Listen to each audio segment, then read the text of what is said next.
Well, thank everybody for being with us here today, and I want to provide you an update on several things, and especially get to a point that a lot of people are interested in, and that is what Texas is doing to provide even more PPE, also known as personal protection equipment. Before I get into that, however, let me give you an update on some things that have taken place today. Earlier today, I had a telephone conference with all the governors, along with Vice President Pence, with HHS CMS Director Seema Verma, with the head of the FEMA, Gaynor, with Secretary of Treasury Mnuchin, as well as with Dr. Deborah Birx, who is the White House doctor in charge of the coronavirus response. First, some information provided by Dr. Birx. After looking at data and information that have been compiled over the past few days, she said this. She said that it is clear from the data that mitigation efforts are working. She said that we are getting close to beginning to bend the curve, but also she made clear that if we let up now, all of our efforts that have led us to this point will have been for nothing. As a result, we must continue the distancing led to this early successful effort. Also, in presentation by Treasury Secretary Mnuchin, he said that states should begin receiving funds from the federal government around April the 24th that will help the states respond to the challenges posed by COVID-19. He also added that direct deposits of money to our fellow Americans should begin next week. This is the money that goes to individuals who earn $75,000 or less per year, who would be available to receive up to $1,200 for a married couple or family. It would include those who make $150,000 or less, who could receive $2,400. He also added that they are working to get money to the states for the increase in amount of unemployment benefits that will be able to be deployed to those who need those benefits. He also talked about the Economic Recovery Program. This is a program that provides $2 million of loans for small businesses here in Texas, as well as the Paycheck Protection Program that helps businesses maintain payroll through loans of up to $10 million. There are certain qualifying specifics about each of those loan programs. One of the aspects about them is if they are handled correctly, it's possible that they are able to convert from a loan into a grant, meaning that the amount would not have to be repaid. A point has been made that these loans are available as we speak right now, primarily through banks in your community. It's important to go apply as quickly as possible because there is a certain amount of money that's available, and you need to make sure that you get in line so that you will be able to access this money.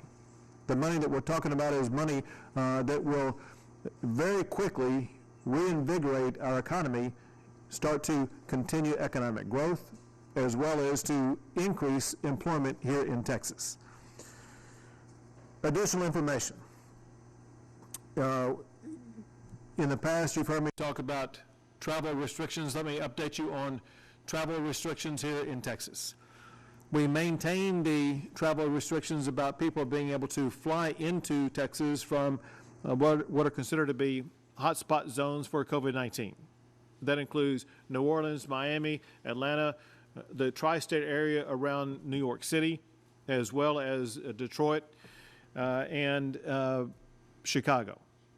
In addition to that, we announced last week that the Texas Department of Public Safety was going to begin to pull over vehicles that have crossed the border from Louisiana into Texas and to provide them information where anybody coming from Louisiana who is not exempted must self-quarantine for 14 days.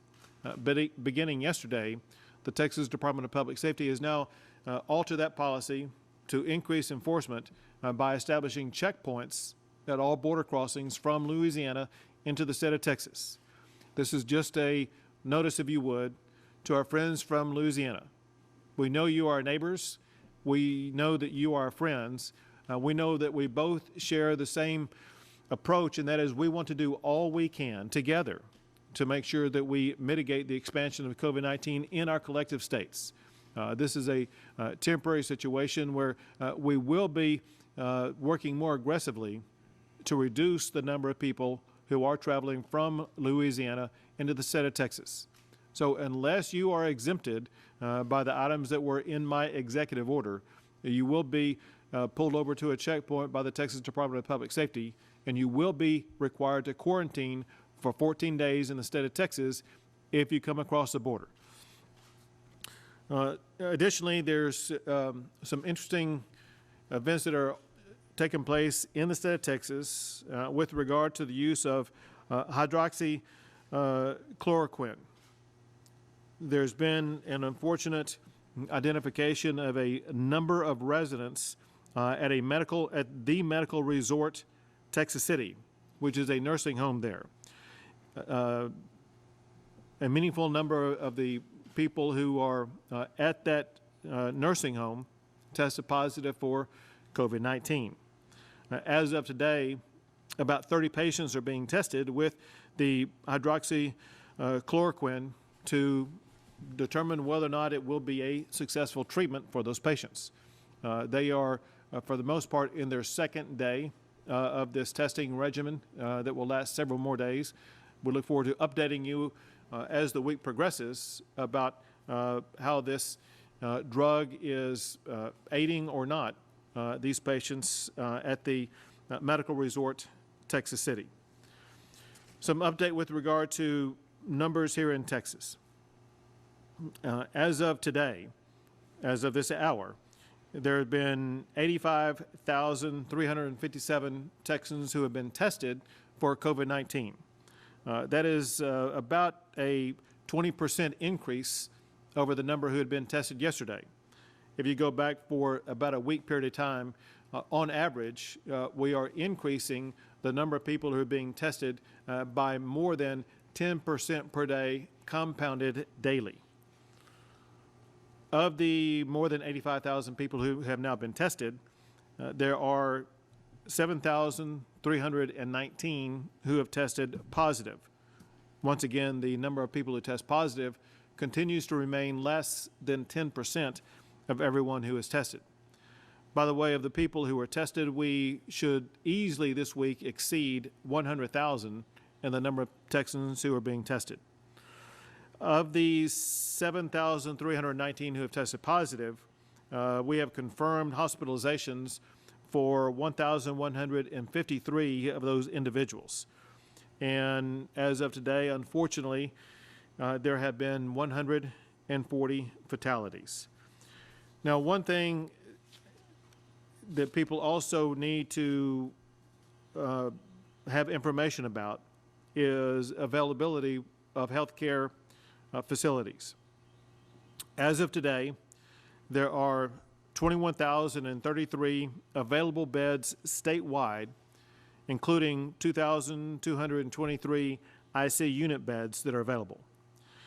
There are, when I spoke last week and made our presentation last week, as of that day, there were 8,857 ventilators that were available. Today, there are 6,080 ventilators that are available. That is not including 7,350 anesthesia machines with vents that could be used if needed. Now, one area that we've been focused on, and I know is of keen interest for communities across the state, and that is the amount of personal protection equipment that is available for every location to be able to respond to the challenges posed by COVID-19. So you can see on the screen behind me, there are different types of PPE supplies. There are masks, which include medical surgical masks as well as N95 masks. There are the face shields, there are gloves, there are gowns, and there are coveralls. Let me tell you what we did this past week. So this past week,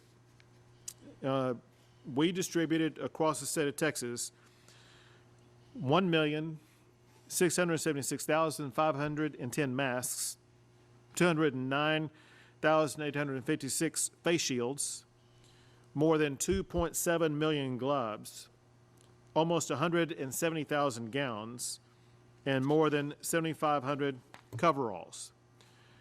The good news is those numbers are continuing to increase. Additional masks, which is the part of the PPE that most people are asking for, they are on the way. Within the last 24 hours, we have received 2.5 million masks. In addition to that, later this week, we will be receiving an additional 3 million masks.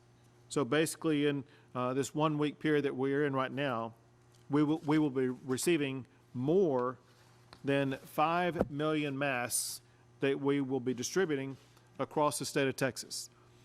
A couple of comments about how these come in and how they go out. They come in primarily through entities that our new supply chain team is working to contract with. We do continue to receive some supplies from the federal government, especially through FEMA. But I will let Nim Kidd and Dr. Hellerstedt weigh in more on this later. I think most of the supplies that we are now receiving are supplies that are being received as a result of the supply chain team that we put together. Now, I see one member of that team here right now, and that is Dr. Zerwas. I'm not seeing Keith. Is Keith here? He's working. He's making purchases as we speak, which is exactly what we need him to do. But I do want Keith and the entire team that has been working on the supply chain, you have no idea the hours they are working. It seems like they are working for 24 hours a day, and they are dealing with entities across the entire globe. And it's so gratifying to see their hard work begin to bear fruit. Importantly, as these items are distributed, we make sure, as Dr. Hellerstedt will make clear here in a second, but we distribute them primarily to healthcare facilities across the state of Texas that need access to them. And this is in addition to the supplies that those healthcare facilities are already being able to get on their own through their pre-existing supply chains that these hospitals and other healthcare providers had in existence before the outbreak of COVID-19. Very importantly, I want to emphasize a couple of things, and that is one thing that has helped the supply chain strike force achieve these great results is a portal that exists where so many people across the state, across the nation, and across the entire globe have provided information that leads to access for more supplies. That portal is www.texas.gov. That's www.texas.gov. If you have or know of supplies the state of Texas could use for us to distribute across the state, especially to our healthcare providers and first responders who need the personal protection equipment, please log into that site. Let us know about the supplies that you have. I will tell you this also. One thing that the state is benefiting from is volunteer nurses and doctors and healthcare providers that are needed to help respond to the challenge of COVID-19. At that very same site, volunteers who want to assist, especially in providing healthcare services, can find a link on there where you can click on and volunteer. Again, that is at www.texas.gov. And